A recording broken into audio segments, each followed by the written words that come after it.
guys, welcome to Balanced Baking with Lo.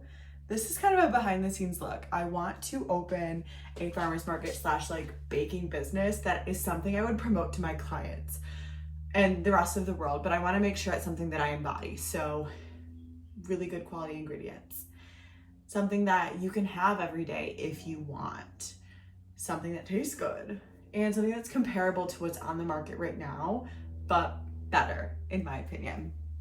This is actually my first time doing a recipe test. I have one that I like. I'm gonna change it a little bit to make it fit the parameters that I want. And I thought it'd be really cool if I vlogged it, right? Because that'll be really cool to see the process, and then you'll actually know the story behind it. Because for example, right now there is a company that makes cookies at the farmer's market in where I live, and they're doing great. I talked to her a little bit. It's her full-time job. She loves it, like everything. Like she's proud of what she does, and I'm proud of her too. But looking at the ingredient list on this organic cookie, there's ingredients in here that I wouldn't recommend to my client, like guar gum, like a blend of plant-based oils, like palm kernel, canola oil. Things like that are not something that I would love to be giving to my clients. And also knowing that a lot of the clients that I work with count their macros and have certain calories to hit every day, I want to make something that either comes in little mini snack packs so they know how many calories are in there. Because unfortunately, there's not a calorie count on this farmer's market cookie. And while I know that's not beneficial to everyone, it's beneficial to a lot of the women that I work with. And I want to make sure that I have at least some options that have calories or macros on them so they can get something that they don't have to make at home, easy access, high quality ingredients, not going to damage their gut health, and they can track it easily for their goals. And I know there's a lot of other women out there other than just the ones that I work with who would benefit from that. Now, I do plan on having ones potentially without calories because I know that that's not everyone's jam, but just know that if there's calories on something, that doesn't mean you have to look at them. That doesn't mean you have to go by what they're saying, you know? So I'm gonna give you guys, I'm actually not gonna give you a walkthrough of my ingredients because I feel like that's the secret recipe, right? But I did want to show you this massive bag of flour. It's so big. This was Bob's Red Mill gluten-free flour. This is what the regular flour bag looks like. It is so much cheaper to buy it in the 25-pound bag than it is in those little bags.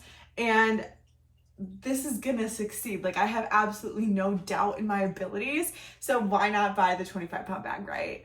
So I'm gonna get to testing. I'm gonna show you the testing cookies that I make and tell you like the differences between them and see which one I like more and things like that. But I'm gonna keep the ingredients a secret, I think. I don't know, maybe later I'll disclose them. But I'm gonna let Tuna in. He's scratching at the door. I'm gonna make some dough and I'll catch you guys.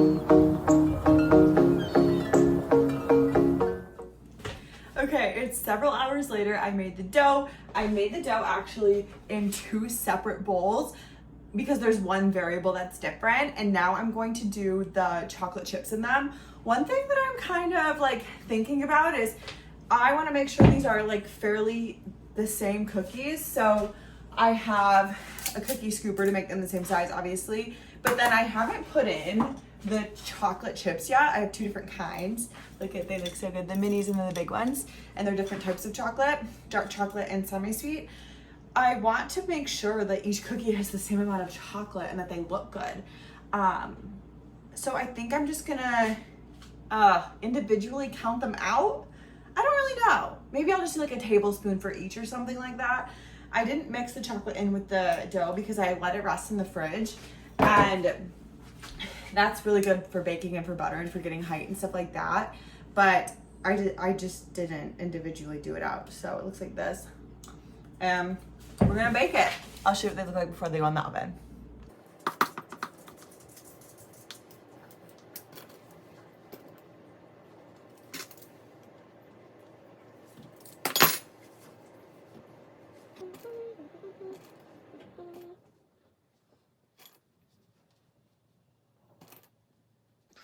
Okay, these are the 2 different testers, and this is gonna be in the oven. Same time, same temperature, there's only one variable difference.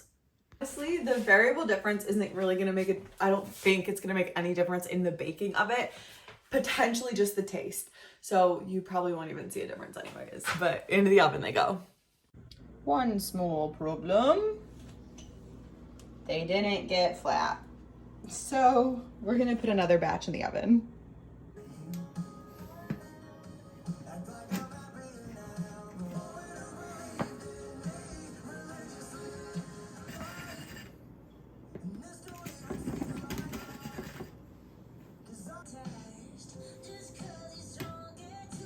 All right, into the oven. Okay, they are out of the oven and I am just praying they're not raw, honestly. We will find out in like 30 minutes once they cool. Look at how picture perfect these are. The salt just makes it. Honestly, just wait until Austin comes home and he's like coming in the door, right? Coming in and he sees my massive bag of flour. He's gonna be like, Lauren, was this really necessary for testing recipes? And be like, yes, babe, it was. Anyways, here's what we got so far. We've got lots of tests. These were the first ones, the second ones, I just flattened them, really no difference. These are different sugars. They were virtually the same. And then these are the most recent ones, non-flattened and flattened. I think the non-flattened is never gonna be the option because they never really flatten out at all. And I like these. I'm worried they are still not cooked in the middle though. So I have another batch in the oven at a lower temperature and a longer time period. So we will see how it goes. Okay, too low. Okay, honestly, I'm pretty proud of these. So these are gonna be the first ones I did today. And you can basically see how raw and chocolate in the bottom, how raw they are in the center, just like no cook, right? None at freaking all. And then here's the most recent ones.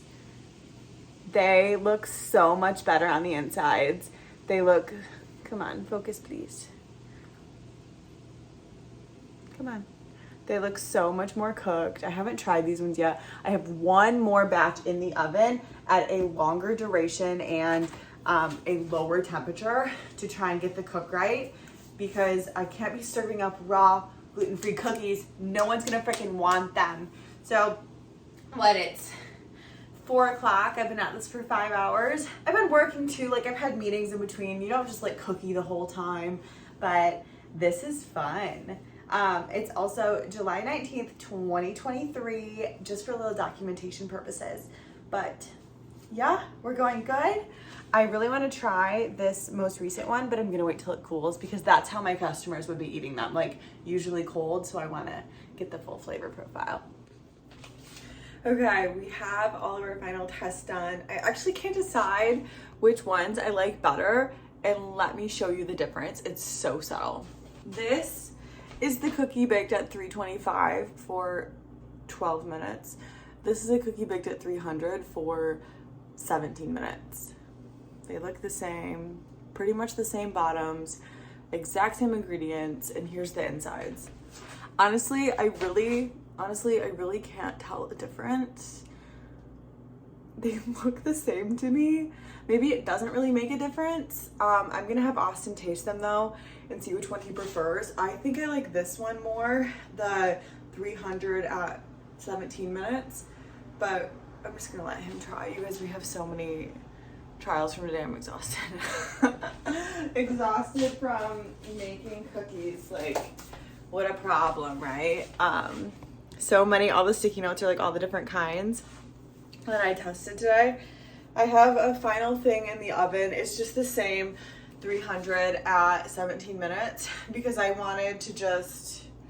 just wanted to see, like my original recipe, like the first cookie I made today, what a difference. Look at how far we've come. This is the first one. This is the ending one. That is so funny. Oh my God. I am actually obsessed with this difference. I'm kind of obsessed with comparing them. This is the farmer's market one, and this one is mine. Oops.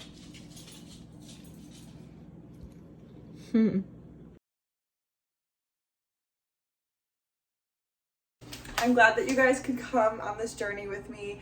You're gonna have to stay tuned for my launch, my first sale, first pre-order. I can't wait for you guys to get to see that. I'm so excited.